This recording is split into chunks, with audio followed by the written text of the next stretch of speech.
That always works when you kind of do that. Hopefully people realize it's 8 o'clock.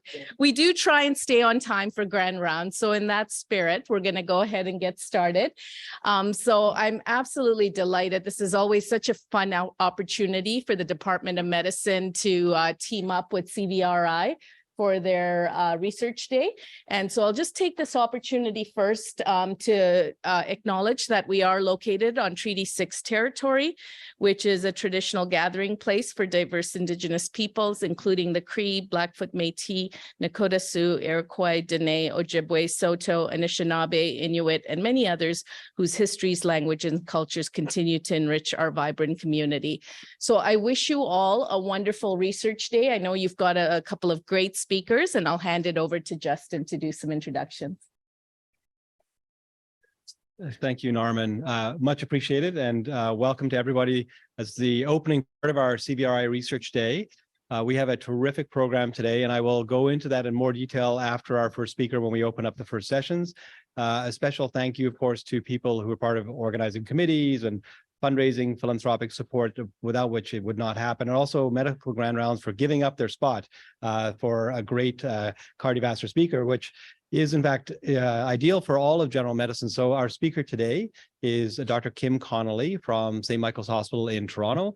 He holds a number of different accolades and awards, the usual publication CV that's too thick to print because it would be an environmental catastrophe. So, but one of the key things is he's been publishing on SGLT2 inhibitors from the beginning of their inception. So he's quite knowledgeable about that.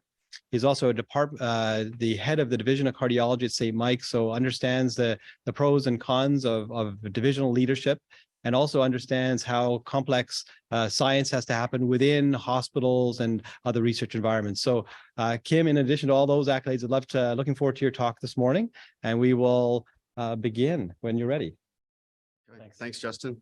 Good morning, everyone. Certainly a pleasure to be here. The weather is actually much nicer here than it is in Toronto, which is great, and it's a lot less smoky. Unfortunately, I didn't have enough time to stay a few extra days and head out to the mountains. So what I thought I'd do today is just talk a little bit about some of our research in SGLT2 inhibitors, because I think, as everyone knows, these have really changed the cardiovascular landscape in a way that we never would have imagined. And I'll start by way of a little anecdote. In 2013, I was sitting there thinking about SGLT2 inhibitors, and this shows what a simplistic thinker I am. They're sodium glucose transporter inhibitors. And I thought, okay, sodium, heart failure, maybe if you change sodium levels, this might work. So I wrote a protocol called Share HF and send it out to every company around the world saying, would you consider sponsoring this research? Because this is going to be really interesting. And I've got a number of beautifully written notes from virtually everyone saying, why the heck would you want to study heart failure? This is diabetes. This is about myocardial infarction and stroke. You're going to get $0. And then I think the day after Bernie Zinman presented the EMPA-REG outcome, I had about 5 phone calls saying, remember that protocol? Maybe we might want to think about that now. But as I said, it had nothing to do with actually my science in the area. It was just, I thought, anything that modifies sodium might be a good idea. And fortunately, these drugs continue just to get better and better and improve outcomes across a wide range of conditions. So I have worked with all the pharmaceutical industry in this area. So I think these are my conflicts of interest. And today what I'm going to do is do a little bit of a Cook's tour. We're going to start off and talk a little bit about guideline recommendations and the data that supported that, but then go back into these mechanisms. How actually do these agents work? And a lot of people ask me, well, why do you care how they work? They do work. And I think if we look at examples like renin-angiotensin system inhibitors, we probably don't really understand how they work, but they're incredibly effective. And then when additions like you add something that blocks the renin-angiotensin system with something like a neprilysin inhibitor, we see major advances in cardiovascular medicine. And I see this as a similar analogy. We know the SGLT2 inhibitors work, but unless we really understand the mechanisms, we're not going to be able to continue to drive and improve outcomes. And although we are improving outcomes, in particular in heart failure and chronic kidney disease, we have a long, long, long way to go. And then at the end, I'm going to try not to bore you too much with some preclinical studies, but I think there are some interesting insights that we're going to need to use that to move forward. So everyone here has probably seen, or hopefully has seen, the 2020 Diabetes Canada Clinical Practice Guideline Update. And there's a couple of key points that you'll see with this document. Obviously, we know when you have a condition such as diabetes that you need to be on therapy to prevent the macro and microvascular complications. And traditionally, this was a glycemic approach. We looked at the A1C, we tried to reduce the A1C in an attempt with, if you reduce the A1C, you reduce those complications. But for years, we had this paradox. You can reduce the microvascular complications of diabetes, but in fact, we do not have major impacts on the macrovascular complications. All that changed with the advent of two new classes of drugs, the SGLT2 inhibitors and the GLP-1 receptor agonists. And of course, our diabetic colleagues have sort of led the way in moving forward here in saying, okay, we now need to change our approach. It's not just about the A1C, it's about using drugs that provide bona fide cardiovascular protection. So this is a key point here. You'll see that if the A1C is not at target, or if you have these particular clinical risk factors, then we need, irrespective of the HbA1c, then we need to identify appropriate therapies to reduce cardiovascular risk. And you can see here, these are the endpoints, either major adverse cardiovascular events, standard definition, hospitalization for heart failure, or progression of nephropathy. And of course, they went through and said, okay, let's look at the level of evidence and grade it. Green being grade A, level 1 evidence, as the way it's done at the Diabetes Canada, and then purple is grade B level of evidence. So you can clearly see if you've got established atherosclerotic cardiovascular disease with type 2 diabetes, irrespective of your A1C, that if you want to reduce the endpoint of major adverse cardiovascular effects, you can consider either a GLP-1 or an SGLT2 inhibitor. And then the graph on the right says some further caveats. If weight loss or weight gain is a particular issue, you can use that to modify and improve your outcomes. But of course, that's 2020. Nowadays, we know that these agents, in particular the SGLT2, and maybe the GLP-1s, we're going to have data coming out shortly in the non-diabetic space, that they in fact improve outcomes across a wide variety of conditions. So back around the time that this was done, Sean McMurtry and I got together and thought, well, it would be great to have a cardiovascular driven statement to advise cardiologists as what to do, because we sort of went around the country and said, well, who actually reads the Diabetes Canada guidelines? And cardiovascular specialists were not reading them, right? They're great guidelines. They're out there. They've got a fantastic knowledge translation group, but they're not being uptaken. So we thought what we need to do is come up with a different guideline and incorporate all the newer data. And this is the guideline. So if you haven't seen it, it's on the CCS website. And you know, again, this one takes all the totality of data we've got and tries to distill it in a way that might better resonate with cardiovascular specialists. And when I say the word cardiovascular specialist, I'm not just talking about cardiologists, I'm talking about anyone who's involved in this space, being primary care, internal medicine, anyone, because as we know how common and prevalent these particular conditions are.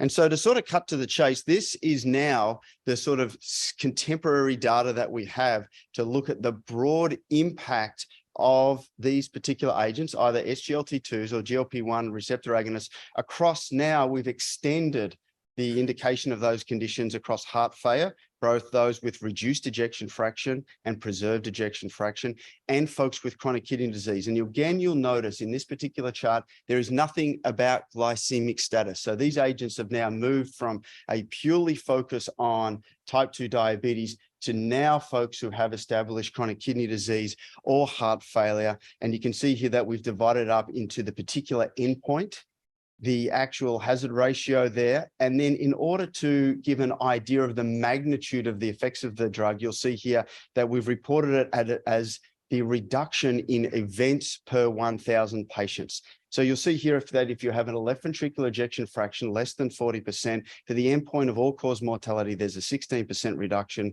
confidence intervals there, and somewhere around 22 events per 1,000 patients you'll reduce with these agents. Now, where there's a difference in the color coding, that actually relates to within class differences of the drugs. So we know for HFrEF, for example, the two agents that have been studied have been empagliflozin and dapagliflozin, but there are differences within the clinical trial. So in order to be true to the data, this is the way we presented it here. And of course, we also, at the time this was done, incorporated new data that went beyond heart failure, reduced ejection fraction, to now incorporate those folks that have heart failure with an ejection fraction greater than 40%. And this was the first line to show, guideline to show that there's an indication here with a 29% reduction in the endpoint of hospitalization for heart failure, 23% reduction in CV death or heart failure hospitalizations with those events per 1,000 patients changed. And again, you'll see we see similar impacts, if you will. The magnitude is slightly greater in the chronic kidney disease setting. And I think this is remarkable now that we've got an agent, as in 2015, we had absolutely no idea that it was going to provide any heart failure or CKD protection, has now got, if you will, grade A level 1 evidence, and is now being incorporated into every major guideline around the world there. So pretty remarkable change really within 8 years that we've come so far.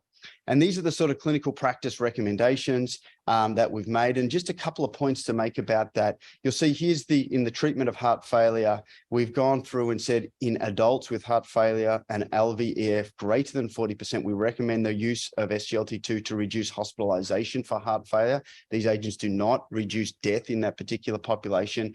And this is a strong recommendation. And you'll notice here that the quality of evidence is rated moderate. And a lot of folks ask me why it was rated moderate.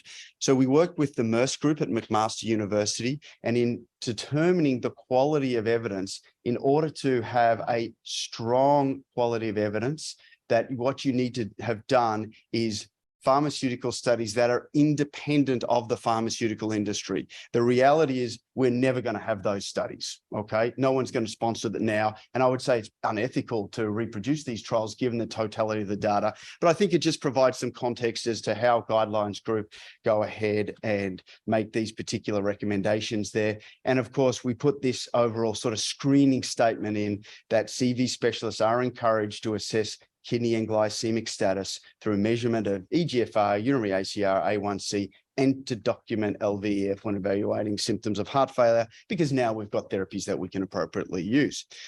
But again, it goes back to the question, well, how do these agents work? So if we go back and step back in time and think about where they actually came from, the SGLT2 inhibitors were developed from an agent called florazin, which is in the bark of the apple tree. And these agents were originally designed because they impacted and prevented sodium glucose reuptake in the kidney. So a little bit of physiology here. Hopefully I won't bore you too much to death. This is a glomerulus. And as you know, then you go into the proximal convoluted tubule and go through the various conducting systems that pass through the cortex of the medulla in the kidney. And of course, normally what happens is that this sodium and glucose is filtered through the glomerulus. And then when it reaches the proximal tubule of the kidney, there is active reuptake. So these are active pumps that reuptake both sodium and glucose. And of course, about 90% occurs in the first section of the proximal tubule of the kidney. And it's a very energy dependent active phase. This burns a lot of ATP each day in the order of kilos and kilos in order to do this. And so this little diagram here will show what happens. You can see we've got glucose, which gets filtered, and sodium, and normally it would be reuptaken, but the SGLT2 inhibitor prevents that. And of course, the glucose then filters through and you pee it out in the urine. Now, that's an important impact because, one, you're peeing out the glucose, which changes your urine, and that explains some of the side effects we see with these agents, genital mycotic infections, but it also says that you're losing calories, which is a good thing because, as you know, we are now in an epidemic not only of diabetes, but obesity as well.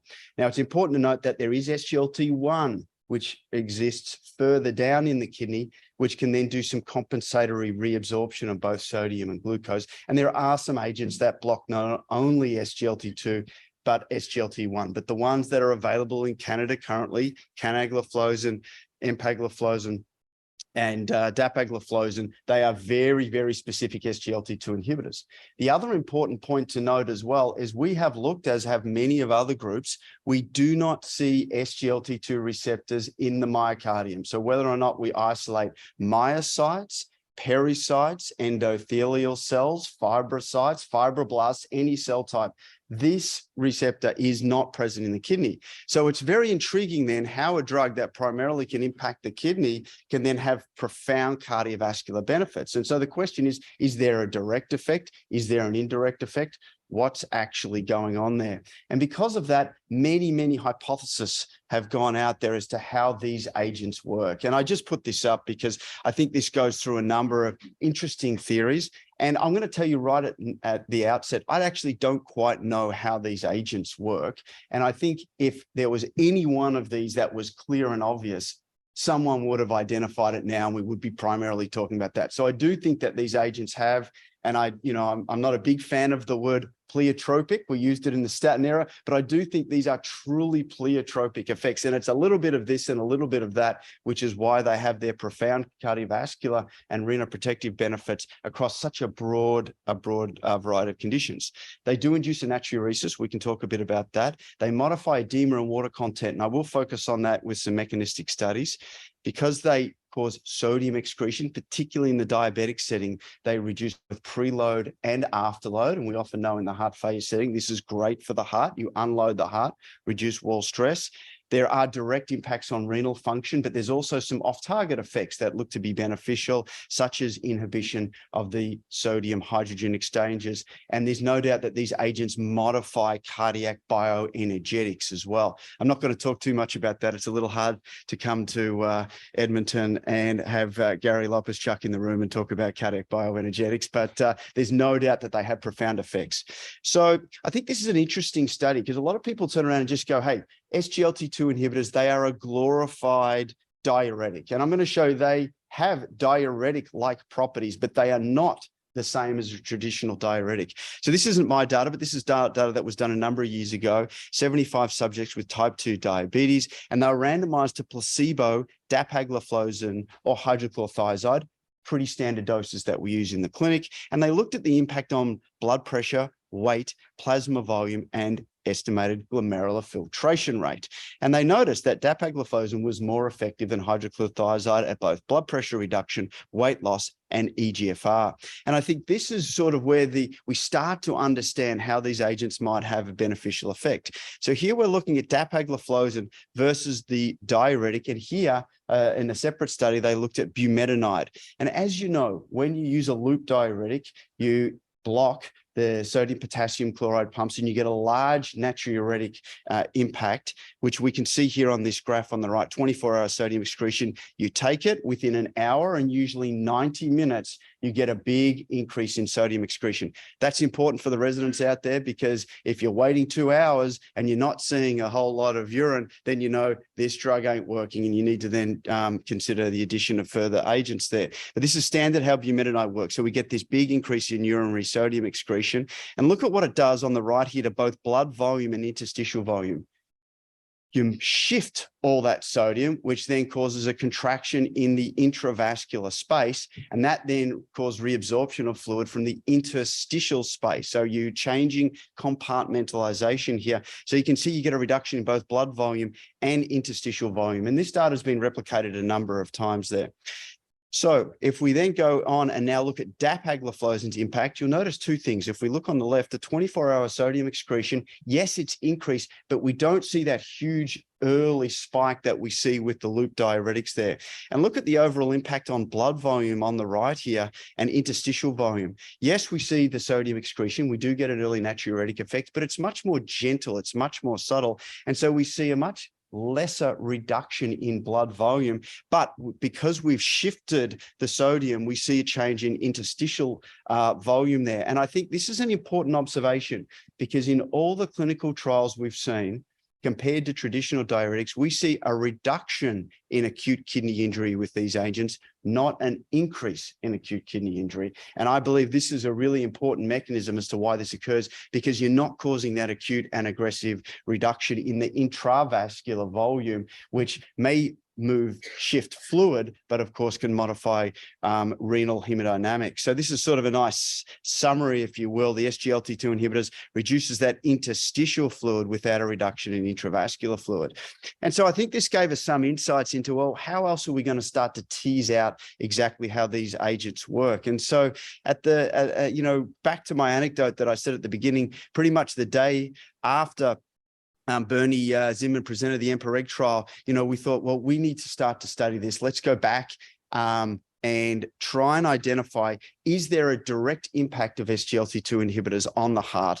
And so we came up with this trial, the EMPA-Heart CardioLink 6 trial. And what we decided to do there was take the same cohort as EMPA-REG, type 2 diabetics patients with established atherosclerotic disease, randomize them to empagliflozin or placebo, as well as standard of care, and then look at what happens to left ventricular mass. And I'll explain why we decided to look at left ventricular mass, but we also took a punt and said, we'll do this over 6 months, because the impact of the SGLT2 inhibitors was so profound. If it's going to have a direct impact on the heart, we should see it within an early aggressive time frame. We shouldn't have to wait a year or 2 years to see a structural change within the heart there. And we chose left ventricular mass because, as per the reasons I've already alluded to, preload, afterload, cardiorenal physiology, improved tissue oxygenation, all these potential impacts of SGLT2 inhibitors can modify signaling pathways that drive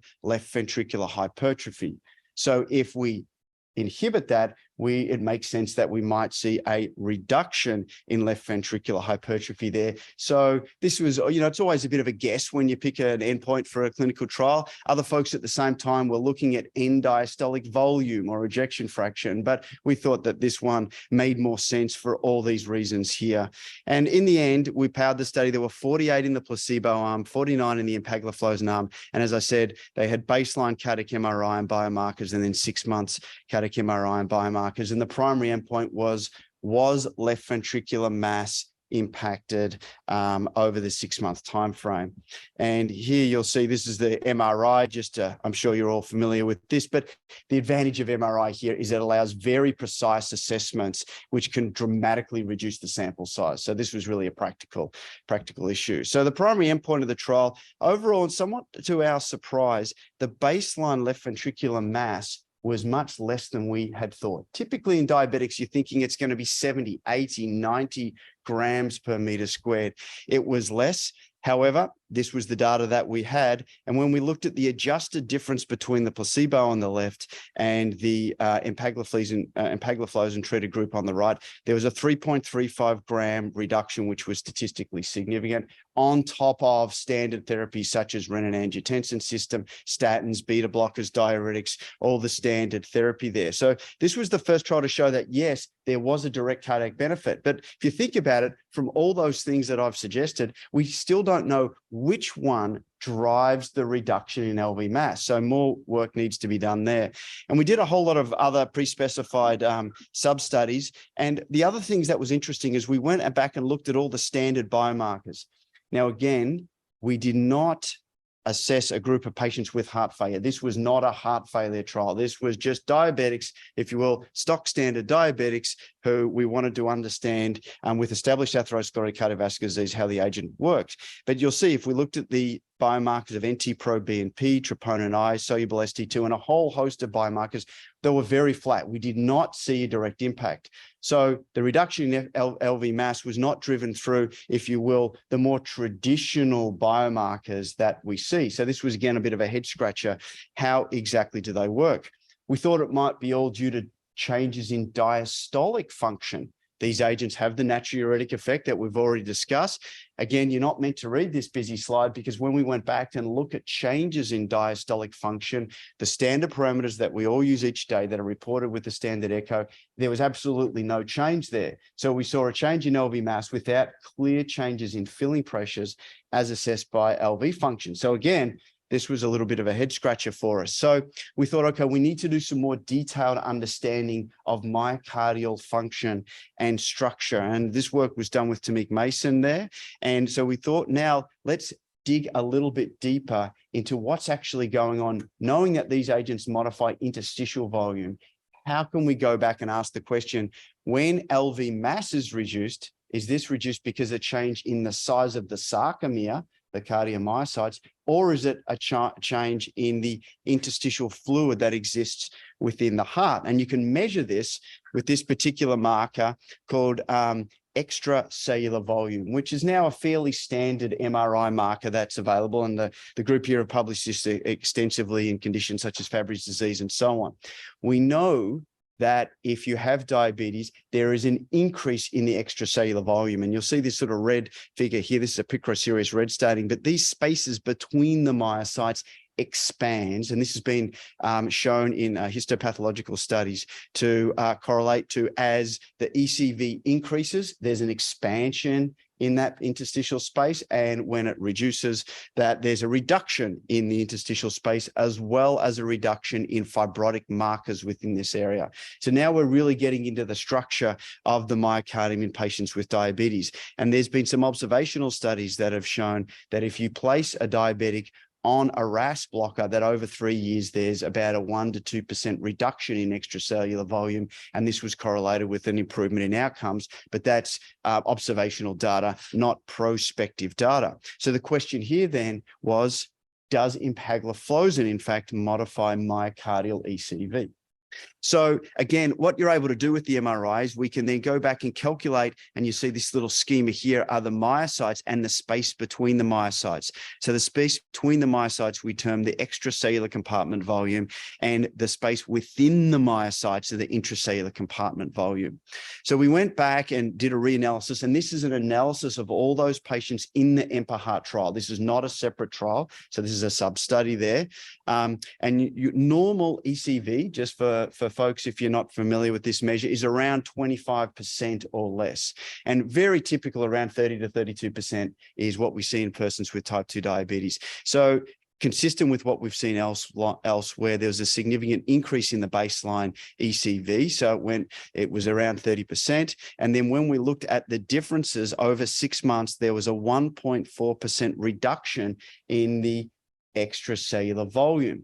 So again, this was very intriguing to us, because now we're starting to get back to where these compartment shifts are occurring. And when we see a reduction in LV mass, is it myocyte hypertrophy being reduced, or is it actually a change in the fluid content in the heart? And what does that actually mean there? And for those who study these are the sort of pseudo-colorized maps that you use to determine both left ventricular mass, and in the center here, these are the maps that you use to determine this particular measure known as ECV. So this was very intriguing, but again, still didn't answer the question how these agents work. Now, at the same time, as we were doing this analysis, we were pretty excited by the fact that our first trial worked.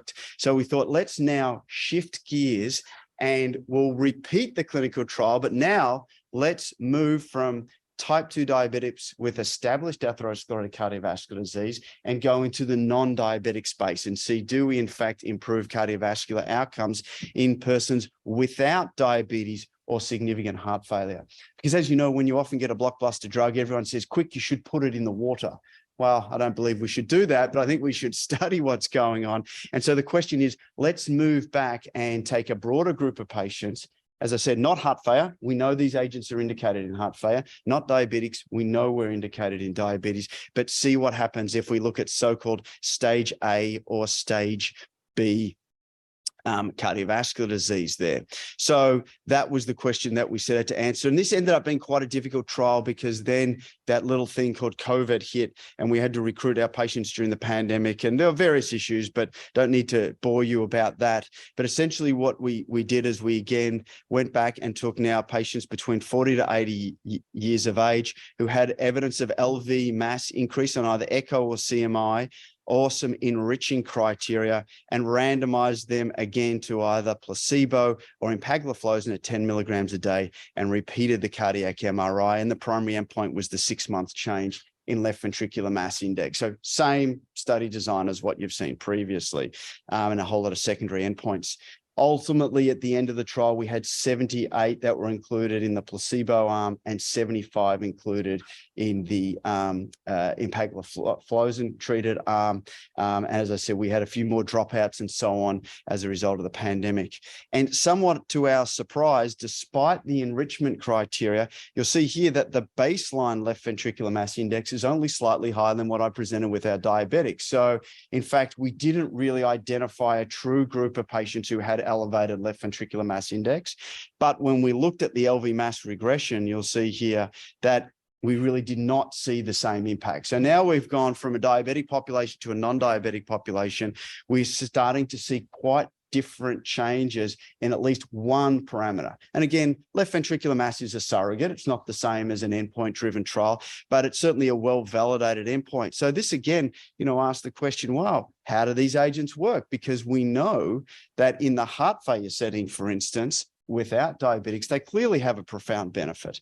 So again, went back and asked the question. And so we did an analysis of both EMPA-Heart-1 and EMPA-Heart-2 at patient level. You can argue it's small, but what we did see is overall, if we look at the pooled data for left ventricular mass index, that there was overall a 1.3 gram, did not reach statistical significance. But intriguingly, the ejection fraction overall was about a 2% improvement over time.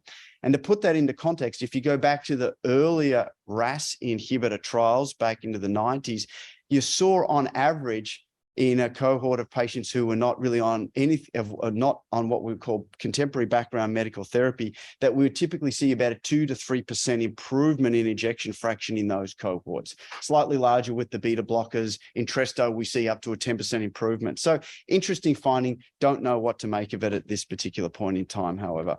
So while that was going on, I went back to the lab and said, okay, we've really now got to start to tease out the question, where is actually the fluid starting to come from, and how are these agents working? Because I think our clinical trials have asked more questions than answers.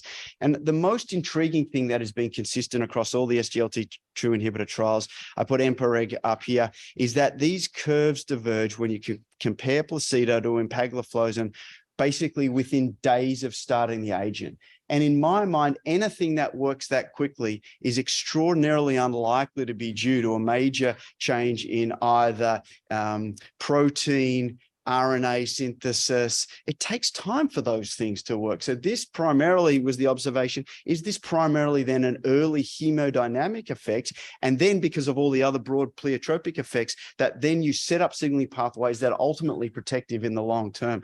So we thought we probably should go back into the animal lab and start to ask the question, is it there an early hemodynamic effect followed by a secondary later change within myocardial structure and function? So we went back and looked at a model. And again, the long and short of it is this is called the Doka salt model, where you take a rat and you basically do the addition of an implant and give it salt water to drink. So it's a salt and water expanded model. It develops hypertension, left ventricular hypertrophy, diastolic dysfunction. And like all the models of heart failure, preserved ejection fraction, it has some pros and some cons. But interestingly, what we saw when we treated these with empagliflozin, that we saw a reduction in left ventricular mass, an improvement in end-diastolic function, and intriguingly, something that we'll talk to in the last few minutes, this improvement in hematocrit there.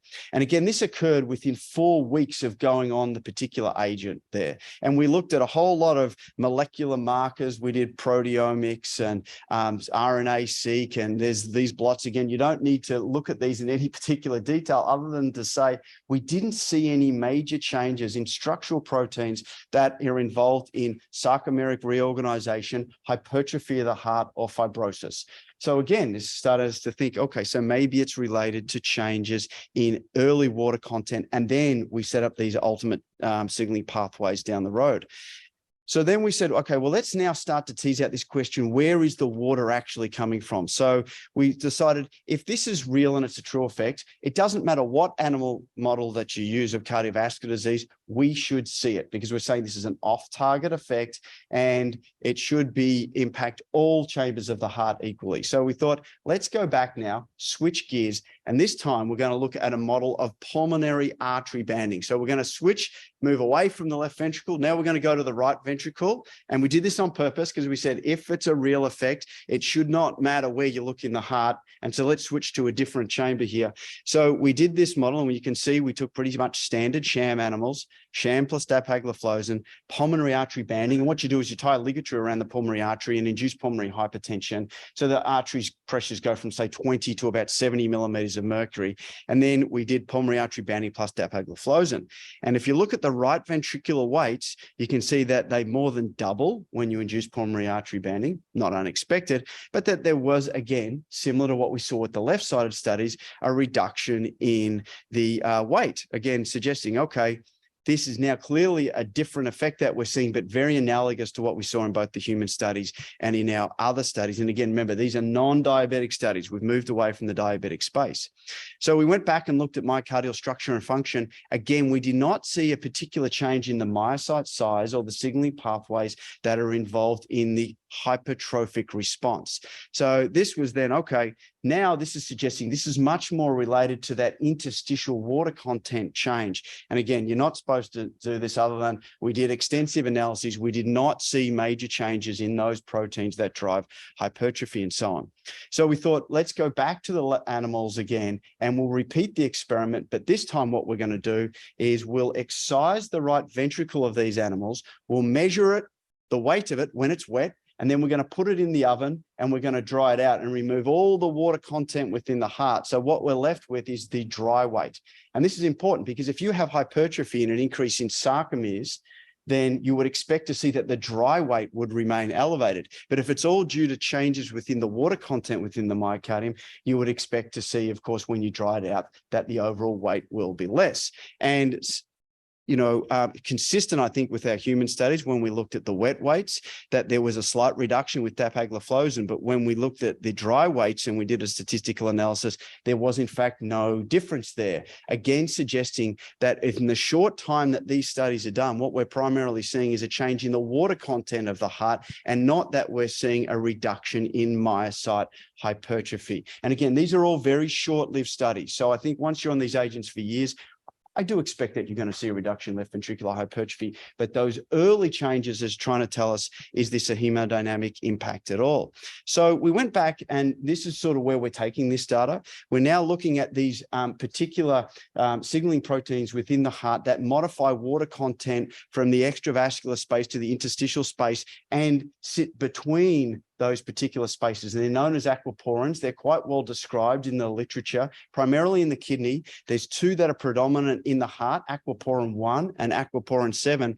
And it's very interesting that when we look at both aquaporin 1 and aquaporin 7 in the PAB-treated animals, we see a significant reduction in these aquaporins, suggesting that they're not transiting water appropriately, which might explain why you see an increase in the water content, and that this was normalized, both aquaporin 1 and aquaporin 7, with the SGLT2 inhibitor. So we don't know what it means at this point in time. This is just sort of speculation as to where we need to go moving forward. Now, in the last couple of minutes, I think this is the other really key important area that we need to understand about how these agents work. And when we went back and looked, and Silvia and Zucchi published this in Diabetes Care a number of years ago, they did what was called a mediation analysis of the EMPA-REG outcome. So they went back and said, okay, let's look at the endpoint of cardiovascular mortality, and let's throw in all the standard factors that we know might be associated with that, and do a statistical analysis and see which factor is associated with the greatest reduction in CV mortality. So you can see here, they looked at A1C and blood pressure, LDL, free fatty acids, log urinary albumin creatinine ratio, estimated glomerular filtration rate, all the standard ones. And you can see, let's look at the percent mediation, 3, 16, 7, fairly unimpressive, to be honest. But the standout one here was hematocrit and hemoglobin. So based on this mediation analysis, 50% of the improvement in cardiovascular mortality that was driven through the EMPA-REG outcome trial was through the change in hematocrit. And one thing we've seen very consistently with these agents is whether you've got diabetes or not, that we see on average about a 2 to 4% increase in hematocrit. And I've also just sort of shown you that this is not necessarily all due to hemoconcentration, and I'll show why that is. So again, we took this observation and said, wow, Hematocrit's increased. That appears to be the primary driving factor that accounts for the cardiovascular benefit. Is this due to, in fact, hemoconcentration, or is it a true increase in red cell mass, a true increase in hematocrit there? And so we went back and we actually looked at or directly measured erythropoietin levels in our EMPA heart study. And you can see here, here's baseline. We did it at 1 month and we looked at 6 months, and there was a statistically significant, and when I speak to our hematologists, they tell us that this is a clinically relevant increase in erythropoietin production that was seen at the 1 month time frame. But then very intriguingly, it starts to normalize out by 6 months. And one of the observations we've seen with these agents, you go on them within 4 to 6 weeks, you see an increase in hematocrit, but it does not continue to rise over time. So I think this is a very interesting observation. So again, we went back into the lab and said, how does this occur? Why is it occurring? So we decided this time we need to change gears. So now we're getting way more into renal physiology. And just to remind those folks, here's a good old kidney that sliced the cortex and the medulla here. And so we developed a new technique where we can actually measure oxygen tension at different locations within the kidney. You inject what's called an oxyphore, and then you can use a laser to stimulate it. And depending on the oxygen tension of that oxyphore, it will then emit light at a different frequency, which we can measure, deconvolute the signal. And it's a very, very accurate way to directly measure oxygen content at different locations within the kidney. Now, it's a little bit more complicated than that, because depending on which frequency of light you use, you can either penetrate the kidney up to about 1 millimeter. And this is a rodent kidney, of course, or if you use red light, you can get down to about 4 millimeters. But this is important because in the structure of the kidney, most of the glomeruli and the proximal tubules are within that 1 millimeter. But the further distal segments that modify salt and glucose handling within the kidney are seen deeper within the kidney there. So now we can start to tease out different components within the kidney. And there's been a number of observations showing that, in fact, within this location here, the outer stripe of the outer medulla, these are the oxygen sensing components of the kidney that, in fact, are the ones that drive erythropoietin synthesis. So now we thought with this, we can do two things. One, we can then look at what happens when we give an SGLT2 inhibitor to oxygen tension. And two, we can then go back and do microdissection and pull out those EPO sensing cells and see if you reduce or modify oxygen content, is that leading to a simulation or a stimulation of EPO synthesis? So a bit of a complex graph here. So we went back into the type 1 diabetic model here, because that was the model we were most interested in the time. And essentially the top graph just showed blood pressure, because blood pressure obviously does drive renal perfusion there. So when you induce diabetes, there is a small reduction in blood pressure, but we didn't see a further significant, or at least statistically significant, change in blood pressure. And you'll see here we've got different inspired oxygen concentrations. So FiO2 of 21, 30, 50, and back to 21. And you'll see here, this was supposed to demonstrate that as we change the inhaled oxygen, that our system is able to detect changes in oxygen content within the particular region within the kidney. So as you increase the FiO2 to 30%, we see that you can see here the renal microvascular PO2 increases, and then when you normalize, it goes back to normal.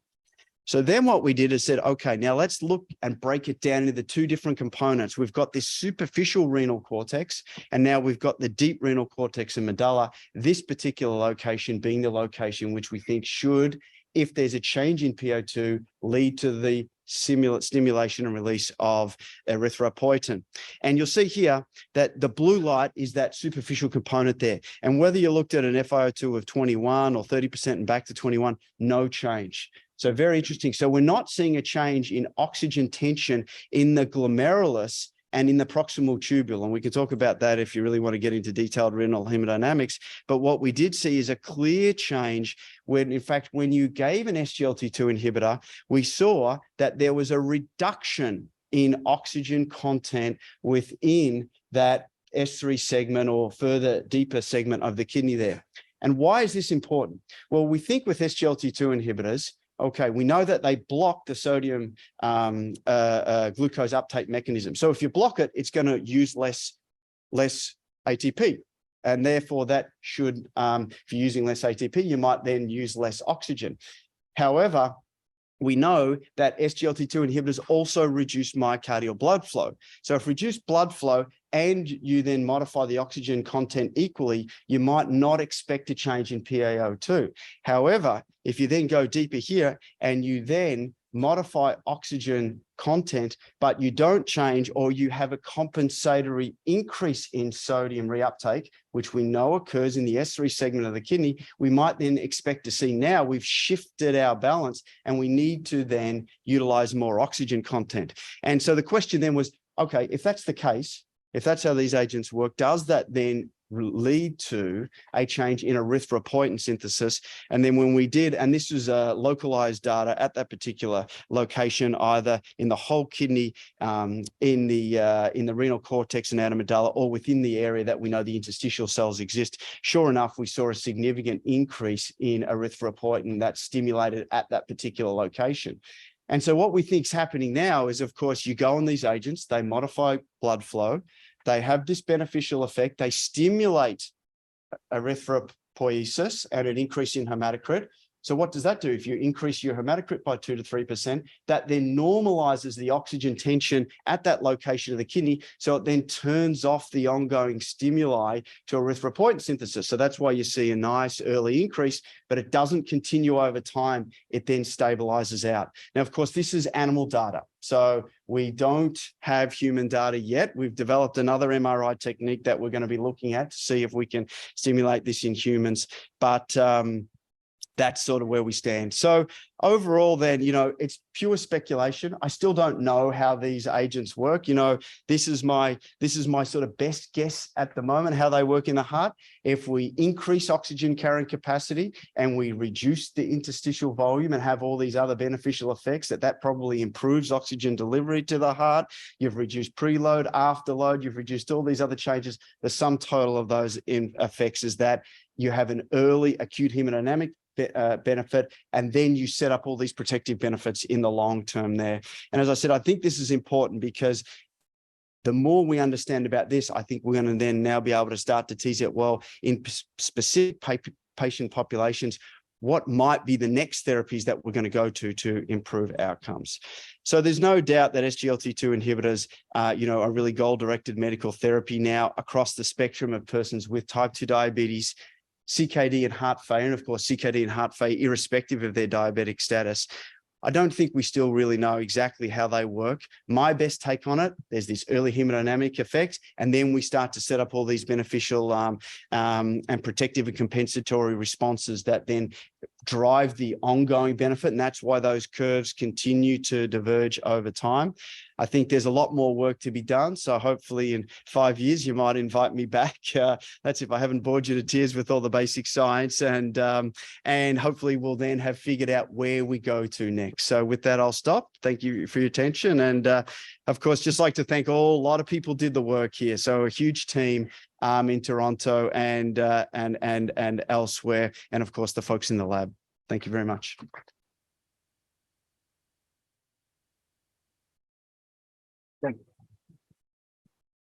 Thanks, Kim. We're going to take, we have some time for questions, and also I kind of, just so you know, I was getting intermittent texts from nephrologists who actually appreciated you had pictures of the kidneys and actually understand renal physiology, which most of us do not. So thank you for that.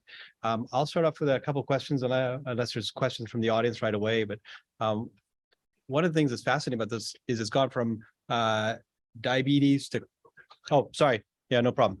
Yeah, it's gone from diabetes to clinical trials back to the lab. So discoveries that maybe early on in diabetes that kind of got into a trial, you've had to go all the way back to the lab, and that's not simple. So do you have any advice on kind of how we interpret the data in that light? Should we have done all the stuff before we got to the trials, or?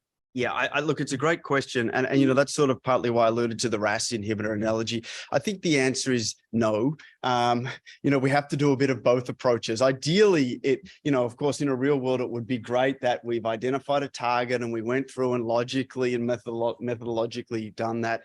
The reality is, though, the biology is still so complex, and I think our tools at this point in time are still relatively blunt tools that we don't have the ability to do that. I am hoping, as we particularly move forward, that with AI and computing power, that you'll be able to take all these data and they'll be able to look for associations that we, within our limited, intellectual capacities, just can't see. We never saw this was coming. And when I say never, no one saw this anywhere in the world, had any idea this was coming. And I think that is very, very telling. So it tells us that there's other therapies out there that are also similar. So we need a both approach. We need to go with our standard traditional move forward. And I think, obviously you guys did a beautiful approach with the Victoria trial, looking at, Vericiguat, very nice data, moved it forward to logical fashion. I think if you had taken this approach here, we would have continued to go down the wrong hole. We probably would have focused on MACE, because the biggest issue with SGLT2s in the first instance was that they saw an increase in LDL.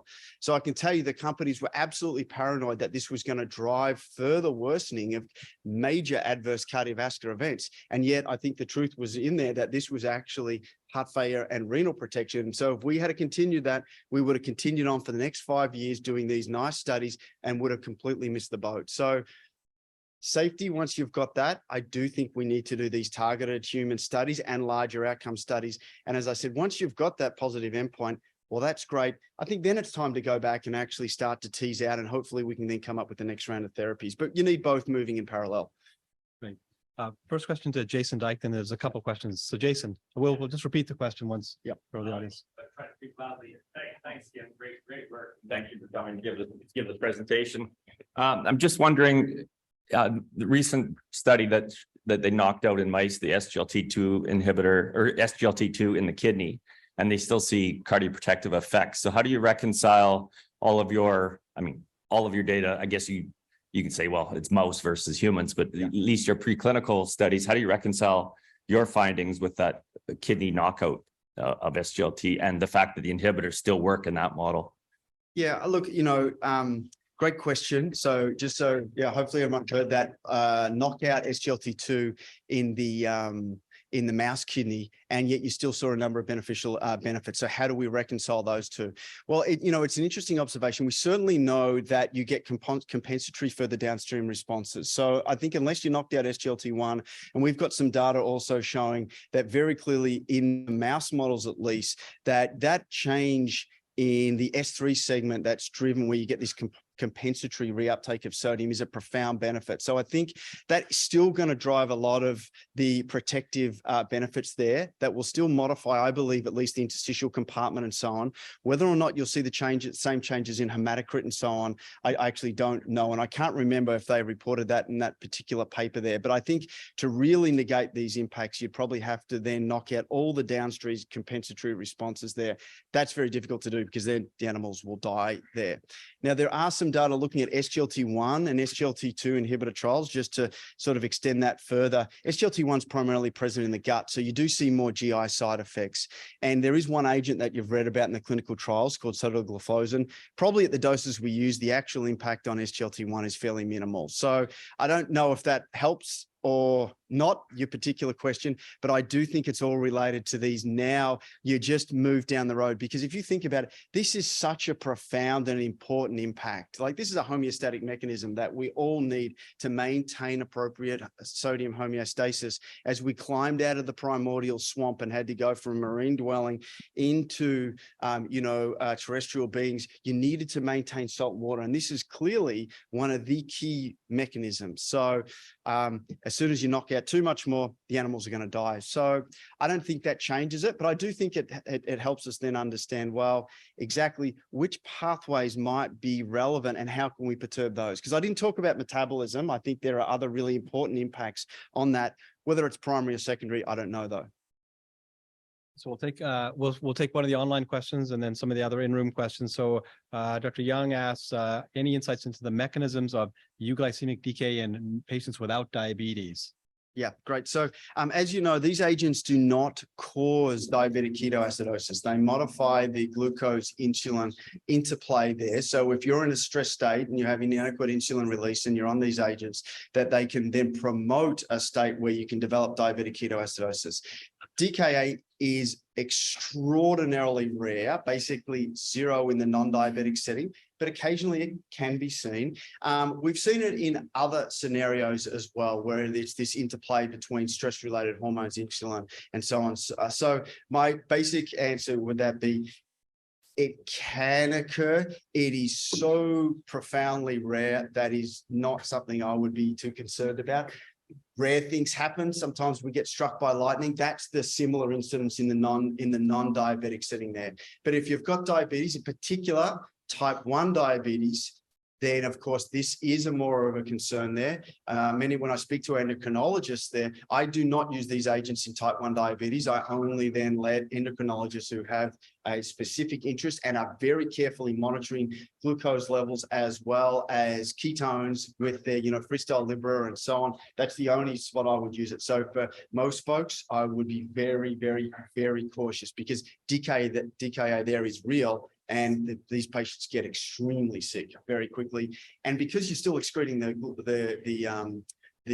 glucose, their glucose levels are not going to be 30 or 32. They might be 12 or 13 or 14. And so if you think about it, you've got to measure beta-hydroxybutyrate, sorry, got the wrong way around there, and insert and make certain you rule it out.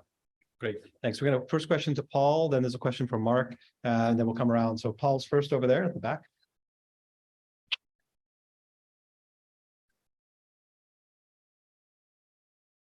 Dr. Connelly, that was an impressive menu of mechanisms, and I want to go back to two of the things you presented and explore them. In the mediation analysis in the diabetes paper, natriuretic peptide was not one of the factors. Did you look at that? I was just surprised that it wasn't appearing. Yeah, we looked in our clinical trials. We didn't see really any particular change in NT-proBNP, although that was not a heart failure cohort. So their actual baseline levels were around 80, right? 80 picomoles. So fairly small. We've looked at messenger RNA synthesis in the animal models. And again, we didn't see, we saw a small change, but the magnitude enough wasn't adequate. Now, we see a slight increase in ANP, which we think is due to atrial stretch in our particular animal models, but no particular change in BNP per se. And like you and many of us, when we study that AMPA-REG curve that Bernie presented and was published in the New England Journal of Medicine, were struck by the time course. And I went back to David Fitchett and asked him a question that wasn't answered at the time, and maybe you can answer it, which is, if you look at the relationship between sudden death and non-sudden death as it relates to overall mortality, and you look at the time course of one versus the other, does it give you insight into mechanisms? Because surely there's more than one operative in relationship to that curve. Yeah, I think because I've asked the same question to David and I still don't have a particular answer. There wasn't, at least death wasn't the main driver within that early time frame. It's primarily hospitalization for heart failure. Now, there is this ongoing, sort of, if you look at the actual cardiovascular death endpoints, it does take a little longer to accrue there. Other folks have tried to go back and look at it. When we looked at the data from the other diabetics trials with canagliflozin, dapagliflozin, their curves are very, very similar, and also quite similar in the heart failure trials as well, both, the Emperor program and Deliver and so on. But it's really all that early thing is driven by hospitalization for heart failure, not so much CV death. That does take a little longer to accrue. So that mediation analysis was done, I think, at 1 year. It wasn't done within that early time frame. So, it's probably a good question to go back and actually look at a mediation analysis early on and say, okay, which drives heart failure, and then which actually then drives either composite or the CV death in order to tease that particular endpoint out. Because that might be helpful, because as you know, in the HEF trials, there's not been a signal for reduction in CV death. It's all been driven by hospitalization for heart failure. All right, we have time for maybe one more question that we'll keep brief, and then the other people in the room might have to come up afterwards. So one more question and we'll go from there. Thank you, Larry Flegel. You mentioned a couple times that you thought NHE1 might be an off-target beneficial effect. And there was, in fact, one study that early seemed to show inhibition of NHE1 by these inhibitors, but several studies came out after that showed, at least applied acutely, there was no effect.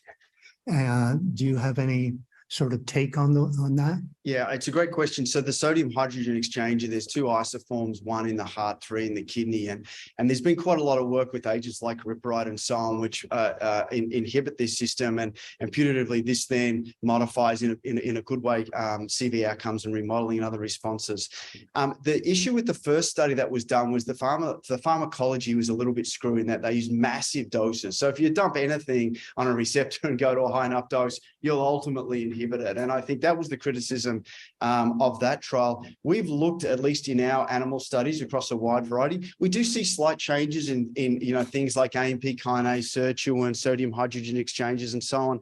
But when we do temporal based analysis, we don't see anything that shows that there's a major drive early on that then should set up these celiac pathways that's so protective down the road. It doesn't make sense. We see the opposite. We see this hemodynamic benefit, and that modifies a whole lot of these other ostensibly protective pathways. And so I think that in my mind makes a lot more sense. So yeah, you do see some changes, as I said, in sodium hydrogen and so on, but we just don't show that there's enough of a magnitude of change that's got to be the key driving effect. And that's why I had that figure at the beginning saying, I think pleiotropic probably is the right word there, but I think there's going to be specific patient populations that we can tease out much more effectively to say, this is going to be the drug for you. And as we start to develop, the more SGLT1, 2 inhibitors and other things that will then hopefully help us target and better personalize these therapies. But that's ways off. That's not happening in the next 5 years.